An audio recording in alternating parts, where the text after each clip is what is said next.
Hai semua, apa kabar? Balik lagi. Kali ini aku mau cerita lagi nih, sharing pengalaman aku soal drama lahiran normal. Buat yang penasaran videonya kayak apa, ceritanya kayak gimana, disimak videonya ya.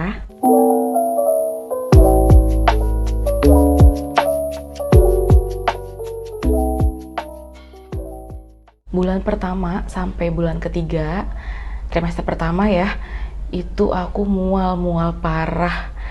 Mual-mual parah, aku nggak bisa masuk. Bisa sih masuk makanan, tapi bener-bener nggak nafsu sama sekali. Jadi aku cuman makan pisang, buah-buahan kayak gitu. Terus bulan trimester pertama aku udah lewat, lanjut lagi ke trimester kedua gitu, enak banget hamilnya, aku bisa makan apa aja.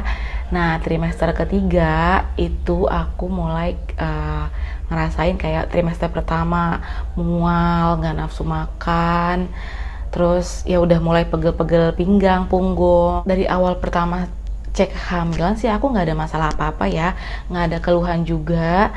Jadi aku itu kan pakai BPJS di fase pertama itu kan di klinik bersalin. Jadi aku cek di bidannya per bulannya di situ.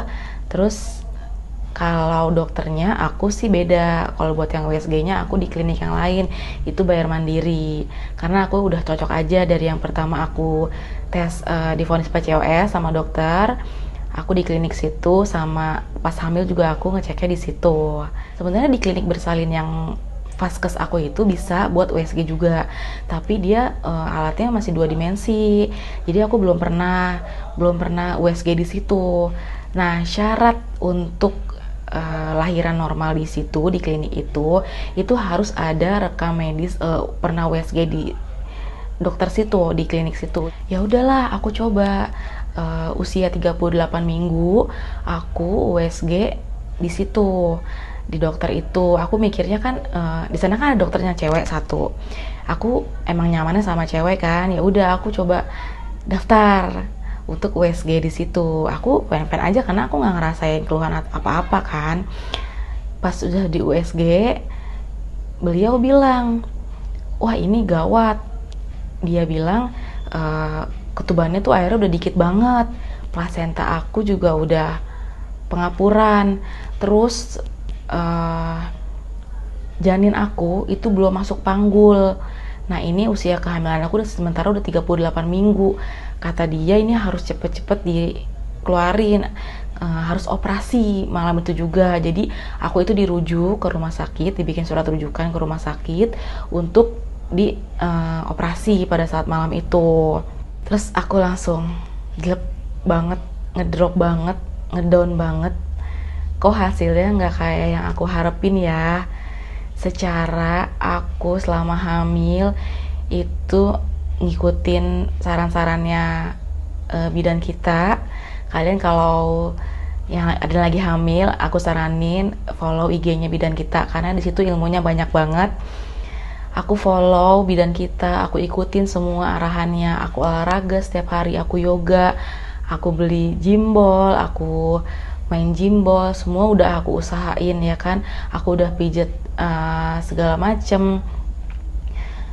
Tapi kok pas hasil akhirnya kayak gini ya, aku harus SC juga kayak gitu. Aku sedih banget.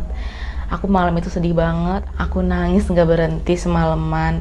Jadi pada saat malam itu aku nolak sebenarnya, aku nggak mau dirujuk kayak gitu, karena aku yakin aku bisa lahiran normal. Terus dokternya bilang ya udah kalau ada apa-apa kita nggak tanggung jawab ya. Soalnya kan kita udah ngasih rujukan nih untuk dilahirin malam ini juga. Duh, aku makin ngedown dong. Aku nggak tahu lagi harus kayak gimana. Pada saat itu aku stuck banget. Ya udah, aku terima surat rujukannya. Aku masih tetap lemas, aku nangis. Aku nggak ke rumah sakit pada saat malam itu. Aku pulang, aku nangis. Alhamdulillah suami aku nenangin. Coba cari cara dulu nih. Ada opsi lain gak ya? Kita cari-cari. Akhirnya suami aku nyaranin untuk USG di tempat yang lain, dengan dokter yang lain, dengan kita USG 4 dimensi deh coba gitu kan, pengen tahu. Ya udah, aku juga malam itu langsung searching lagi. Aku baca-baca lagi webnya bidan kita. Aku searching di mana sih tempat USG yang bagus gitu. Kebetulan dekat rumahku itu ada namanya klinik kehamilan sehat. Ya udah, aku coba besoknya daftar. Aku langsung datengin pagi-pagi sama suami. Aku nggak cerita ke dokternya kalau aku udah USG sebelumnya, dan dokter sebelumnya bilang kayak gini. Aku tuh nggak cerita. Aku biar aja dokternya sendiri yang ngomong keadaan aku kayak gimana gitu dengan hasil USG itu. Dan alhamdulillah banget, si dokter ini ngasih tahu kalau kehamilan aku baik-baik aja, masih bisa lahiran normal, ditunggu aja sampai usia 40 minggu. Wah, itu rasanya aku seneng banget sih. Pas aku baca web bidan kita itu plasenta pengapuran tuh kayak gimana, terus ketuban kering tuh kayak gimana, ternyata ada batas-batasnya, milih-milihnya ada berapa, terus plasenta pengapuran tuh gambarnya kayak gimana terlihat di USG.